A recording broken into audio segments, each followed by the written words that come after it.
اپنے شوہر کے لیے اپنی عزت کو سلامت رکھیں گے، لیکن ہمارے اندر سے ایمان چلا گیا ہے، ایمان نام کی کوئی چیز نہیں ہے۔ یہی وجہ ہے کہ ایک جسم و جثہ کسی انسان کی امانت ہوا کرتی ہے۔ اگر مرد ہے، مرد کا جسم و جثہ اس کی بیوی کے لیے امانت ہے، اگر عورت ہے، لڑکی ہے، اس کا جسم و جثہ اس کے شوہر کے لیے امانت ہے۔ لیکن اس امانت کے اندر خیانت کرنا ہماری بچیوں نے شروع کر دیا ہے، ہمارے ماؤں نے شروع کر دیا ہے۔ بہو گھر کے اندر موجود ہے، اس کے اندر یہ صفت ہے، ساس منع نہیں کر رہی ہے۔ میری عزیز بہنیں، کل قیامت کے دن اللہ کے سامنے کیسے جواب دیں؟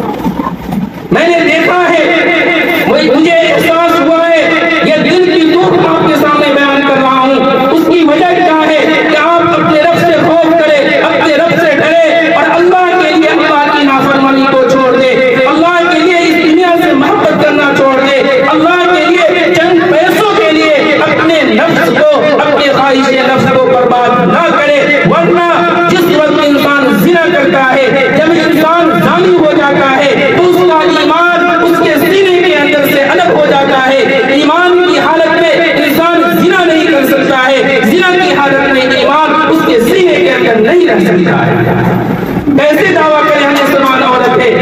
کیسے کہہ سکتے ہیں کیا ایمان کی